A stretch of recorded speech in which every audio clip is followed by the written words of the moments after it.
예, 야권은요, 내일부터 대선 경선 후보자 등록을 시작으로 68일간의 대장정에 나서게 됩니다. 지금 경선 버스 이제 시작 전에 부릉부릉 달리고 있다고 생각을 해보면 될 것 같은데 시동을 켜고 있겠죠. 빅4를 가리는 이 컷오프가 이제 시작이 될 겁니다. 이 주자들 간에는 지금 역선택 방지를 두고 이 룰의 싸움 이걸 가지고 이제 좀 다투고 있는 것 같은데 어떻습니까, 변호사님? 얘기를 좀 해주세요. 근데 저희는 이 부분에 대해서 저희 이제 예비 후보로 31일 등록을 하겠죠. 그러니까 여기에 대해서 입장을 내기가 사실 적절하지 않은 것 같은데요. 왜냐하면 지금 선관위가 가동을 시작했고요. 네. 이제 그 선관위에서 어떤 입장을 밝혔냐 하면 이 부분과 관련해서는 당 선관위는 다음 달 5일까지 대권 주자 의견 수렴과 전문가 자문을 종합해서 역선택 방지 조항 도입 여부를 최종 결정할 예정이다. 이렇게 얘기를 했는데요. 저도 전당대회 선거관리위원도 해봤었는데요. 네. 이 부분에 대해서는 기본적으로 이제 그 후보들이 있으면 이 후보들 대리인을 다 모아서 여기에 대한 입장을 우선 쭉 들어봐요. 네. 그리고 이제 전문가 자문 이런 걸 종합해서 그 선관위에서 의결을 해요. 이걸 어떻게 하겠다. 의결을 하는데 기존에 이제 저희가 과거에 쭉 데이터를 보면 어떤 선관위에서는 역선택 방지 조항을 도입했고 어떤 때는 도입을 안 했고 그래서 이 부분이 나뉘고요. 그리고 당의 이제 기조국에서 이 부분을 관할하는데 기조국에서 그 데이터가 있어요. 대선 후보를 할 때는 어떻게 했고 네. 뭐 전당대회를 할 때는 어떻게 했고 서울시장 경선을 할 때는 어떻게 했다. 그리고 역선택 방지 조항을 어떤 때는 도입하고 어떤 때는 도입을 하지 않았다. 이런 데이터가 나와서 이제 이게 축적이 돼 있으니까 이 부분 보고를 할 거고요. 그래서 선관위에서 의결로 다음 달 뭐 5일까지 의견 수렴해서 그 의결한다니까 뭐 그 부분을 저희는 지켜봐야겠죠. 네, 지금 또 참고사항으로 말씀드리면 다음 달 15일 1차 컷오프에서는 경선에서는 이제 국민 여론조사 100%로 반영해서 8명이 뽑히는 게 맞죠. 그리고 10월 8일엔 2차 예비 경선에서는 국민 여론조사 70%, 선거인단 30%가 반영돼서 4명으로 압축이 될 예정이고요. 그 이후에 최종 후보는 11월 5일 날 국민 여론조사 50%, 당원 50% 이렇게 반영이 돼서 선출이 된다고 합니다.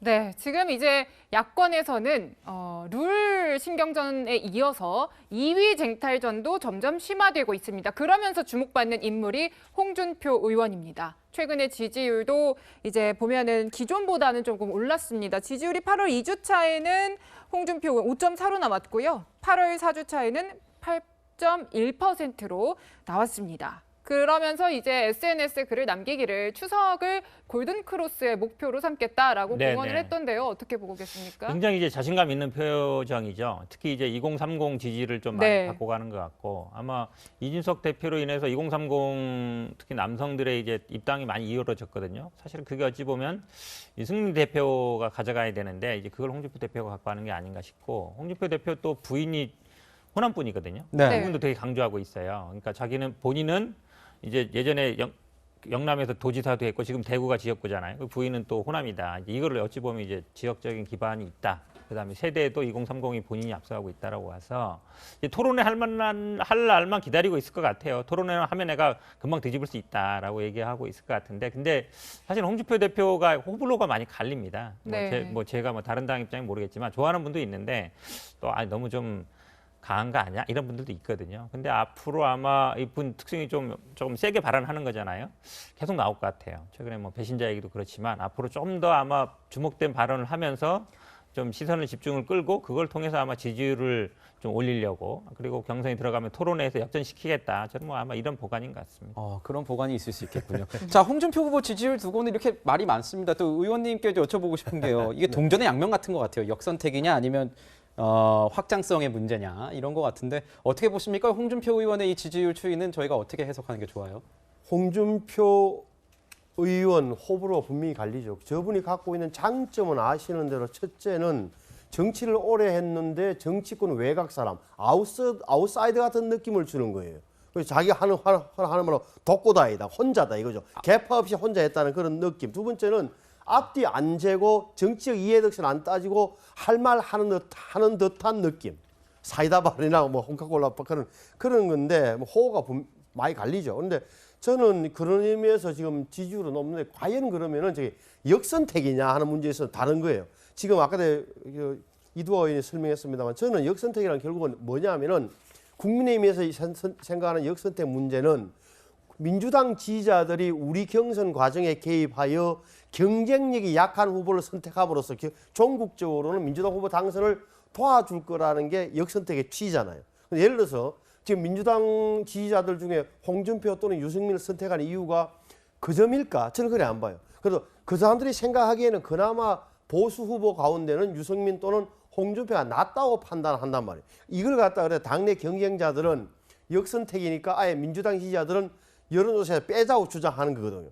그런데 국민의힘은 당심과 민심을 조화시키기 위해서 50%는 22만 명의 당원, 50% 여론조사 하는데 지금 역선택을 금지조항을 넣자는 사람들의 주장인 적선 이 50% 여론조사에서 국민의힘 지지자 플러스 무당층만 하자는 거거든요. 그렇게 네. 되면 사실상 국민의당, 국민의힘, 우리 지지자층만 갖고 대통령 후보를 뽑자는 거예요. 이렇게 되면 제가 볼 때는 적어도 민주당이나 국민의당, 민생당, 정의당 지지자들 가운데 국민의힘이 후보가 누가냐에 따라서 지지할 마음이 있는 사람들까지도 포섭 못한다. 확장이 제한된다는 거고 또 하나는 민주당이 한 250만에서 잘하면 300만 명까지 선거인단 투표를 해서 그렇게 많은 사람들이 대통령 후보를 뽑는데 우리는 22만 명의 선거인단 플러스 또 지지자층으로 넓히지 못한 이 여론조사만 뽑을 경우에는 굉장히 제한적이다. 그리고 민주당원들이 그 정도로 조직적으로 타당, 국민의힘의 경선에 개입해서 영향을 줄 정도의 조직력을 갖고 있다면 현실적으로 본다면 처음부터 나는 민주당 당원인데 국민의힘 당원이라고 예를 들어서 속이고 들어올 네. 그것도 어떻게 막을 것이며 현실적으로 역선택은 현실적이지도 않고 막는 게 또 네. 불가능하다. 그 정도 조직력이라면 가지고 있다면 타당이 다른 네. 정당이 대통령 선거를 안 하는 게 낫죠. 사실. 그 네. 정도잖아요. 저도 사실은 거의 네. 동의하는데요. 우리 민주당 선거인단 모집할 때도 김재원 최고위원이 그렇습니다. 그러니까. 들어와가지고 맞아요. 추미애 후보 지지하겠다 네. 그랬어요. 네. 그때 뭐 우리가 아니, 들어오지 마라 이럴 필요 없거든요. 우리는 뭐 300만만 모으면 그런 사람들 뭐 1000명, 100명 들어와도 큰 영향 없다는 거거든요. 그러니까 제가 보기엔 정당 입장에서는 그런 걸 두려워하면 안 됩니다. 그러니까 제가 보기엔 좀 대범하게 아니 뭐 당에 맡기겠다든지 아니면 뭐 역선택 마음대로 하시라. 우리는 더 압도적인 지지로 앞서가겠다. 이러는 게 제가 보기에 오히려 더 나은 거지. 그걸 런니 많이 자꾸 이거 싸우는 거 제가 보기에는 약간 좀스러운 것 같습니다. 아, 조심스럽군요. 네, 네. 제가 조금 말씀을 드리자면 좋습니다. 네. 네, 이제 이 부분에 대해서 지금 뭐 갈등이 빚어지고 이런 건 아니고 아까 제가 설명드린 것처럼 그 당 상관위에서 이 부분은 결정을 할 수밖에 없어요. 네. 그럼 그건 후보들은 다 따를 수밖에 없고요. 근데 이제 최재형 후보 쪽이 지금 없어가지고 이제 그 마음이 많이 부분을 조금 급하시네요. 말씀을 좀 대변해 드리자면 최재형 후보 측에서는 역선택 방지 조항에 대해서 좀 강력하게 얘기를 하는 편이고요.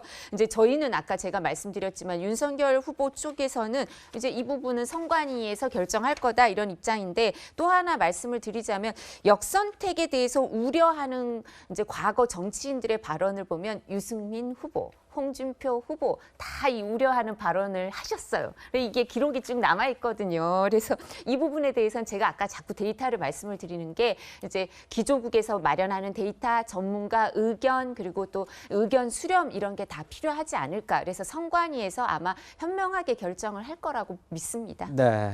네, 이 룰에 관한 부분은 좀 어떻게 결정되는지 봐야 될 것 같고요. 이제 후보별로 셈법에 따라서 발언들을 보면은 비판하는 대상이 다르더라고요. 저희가 한번 그 목소리를 모아봤습니다. 들어보시죠.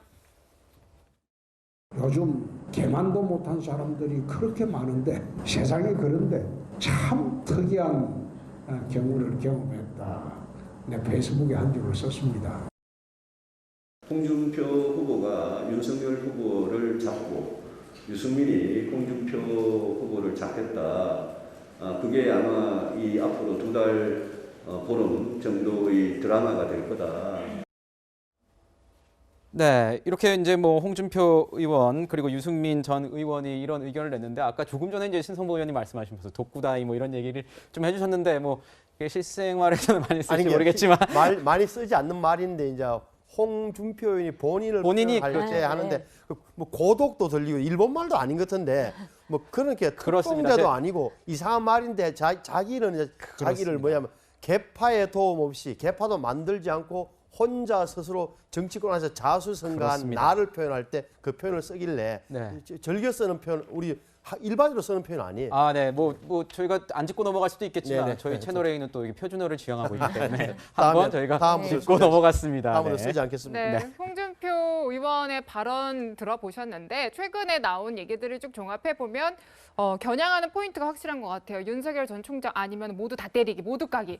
그리고 유승민 의원 같은 경우에는 딱 이제 방금 발언 들으셨지만 홍준표 의원을 공략해서 비판을 계속 하더라고요. 뭐 어떤 전략이 숨어 있는 겁니까? 기본적으로 뭐 1등 때리기죠. 그다음에 어찌 보면 유승민은 또 2등 때리기고 이렇게 볼 수 있는데 근데 이제 유승민 의원이 저는 좀 아쉬운 게 있어요. 네. 어떤 점이 네, 아쉽습니까? 왜냐하면 사실은 너 배신자지 그러면 나 배신자 아니다 이러는 거잖아요. 그렇게 해서는 안 되거든요. 이준석 대표는 탄핵 정당했다. 그 당시에 불가피했고 나는 그 부분에 대해서 지금도 정당했다고 생각한다 이렇게 치고 나가야 되는데 사실은 이 배신자 얘기는 어쨌든 이제 윤석열 총장도 어쨌든 박근혜 정부의 주요 인사들 다 수사하고 뭐 이랬잖아요. 그러다 보니까 이제 배신자 얘기를 드릴 수 있지만 가장 아픈 거는 이제 유승민 의원일 텐데 아무리 배신자 아니라 얘기해도 그 배신자밖에 기억이 안 남거든요. 그래서 저는 조금 더 유승민 의원이 세게 치고 나가야 된다. 탄핵 정당했다. 네. 그리고 그 당시 불가피했고 나는 지금도 옳다고 생각한다. 이렇게 이준석 대표처럼 나가야지. 난 배신자 아니다. 뭐 저 대구 시민들이 그렇게 평가해 줄 거다 얘기하는 건 지금 저 얘기 지금 몇 년 동안 해왔거든요. 몇 년 동안 해왔는데도 유승민 그럼 배신자 이렇게 생각한단 말이에요. 네. 그래서 조금 더 치고 나가야 된다라고 봐요. 오히려 그런 부분을 홍준표 지금 후보가 잘 때리는 거죠. 오히려 윤석열 총장을 향한 것 같지만 반응은 유승민 의원이 보이는 게 좀 이상하죠. 근데 이제 그만큼 본인이 이제 아킬레스건으로 생각하는 부분이라고 생각됩니다. 네, 유승민 후보 캠프에서 이 장면을 지금 보고 있을지 잘 모르겠습니다. 네, 이런 가운데 지금 여권에서 그래도 그 전부터 계속 이제 유력한 주자로 떠오르는 윤석열 캠프에서 오늘 처음으로 정책 공약을 내놨다고 하는데요. 부동산 공약이라고 하네요. 어떤 내용인지 한번 보고 가시죠.